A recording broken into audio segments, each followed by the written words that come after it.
Irish Illustrated's Instant Analysis. It's Monday, August 17th. Tim Prister with Tim O'Malley. Brian Kelly just met with the media via webinar, 30 minutes with Brian Kelly.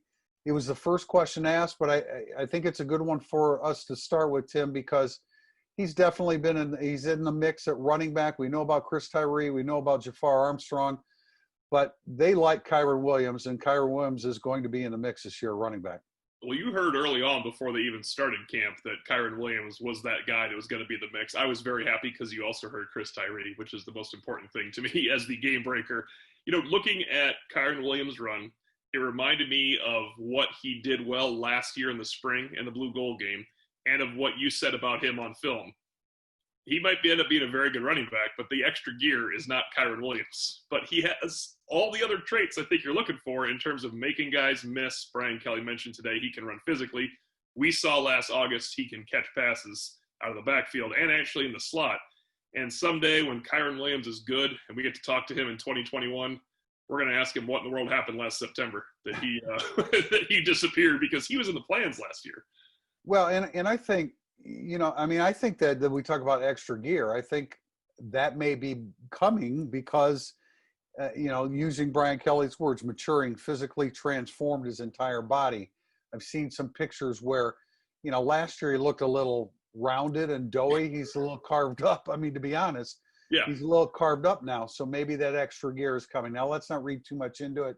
I think the one run we saw was a clear path to the first 30 yards. Yeah. Then he faked out Houston Griffith, and it took a great tackle by Isaiah Pryor, where Williams probably should have been able to avoid that tackle, but couldn't. But really promising. He looks like he's one of three guys that they like at the running back position. And a couple other things, Tim.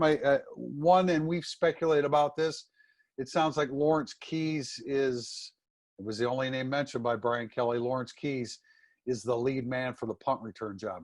Well, and it was especially telling because the question was about Lawrence Keys, the wide receiver. And he mentioned that he was probably in line for the punt return job. He's just needed the opportunity as Chris Fink's backup. I know everybody wanted to see Tyree in one of these roles.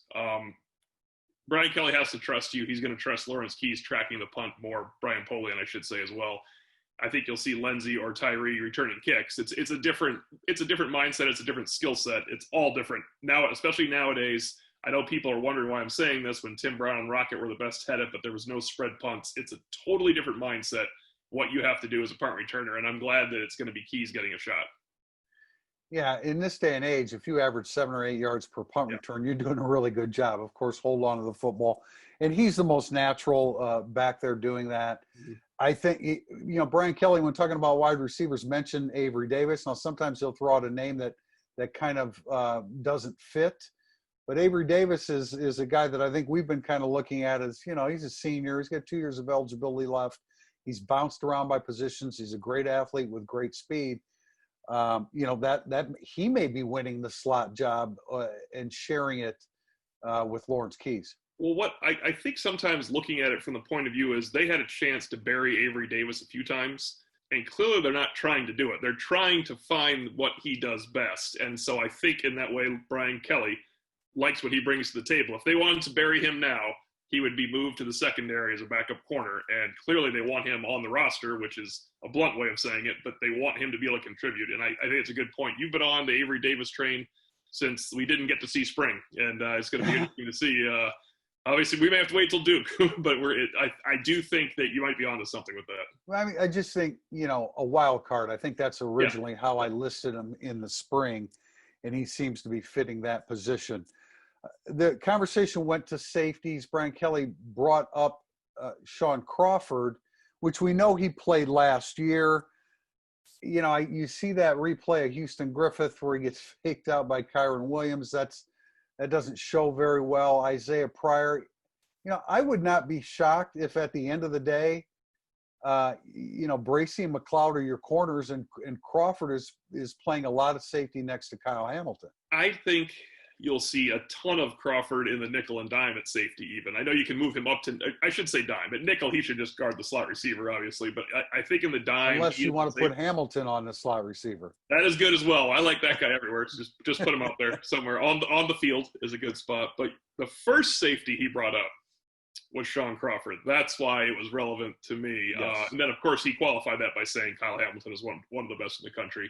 He mentioned Pryor's physicality. I guess we'll probably wait and see if – I mean, that was why he didn't end up starting after one career start at Ohio State, right? It was the back end. He's more of an in-the-box hit the guy safety than he is covering. So I think it's relevant he brought up Shaun Crawford first. He did go down the list as he always want to do, but sometimes you know by who he brings up first what he's thinking.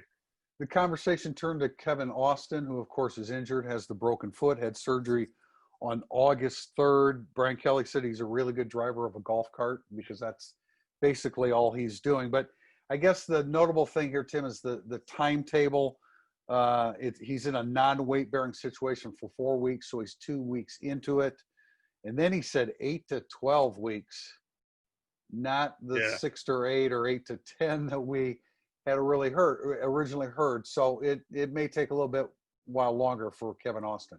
The concern there for me is that Brian Kelly is bent towards the very positive on injury news. So for him to throw out, he's non-weight bearing, he's driving around a golf cart, he's a good driver, and 8 to 12 weeks. I heard 12. I should have heard 8. I heard 12 for the first time, and that's what stuck. If it's 8 weeks, that's fine. That's what we were saying. Everybody was saying 6 to 8.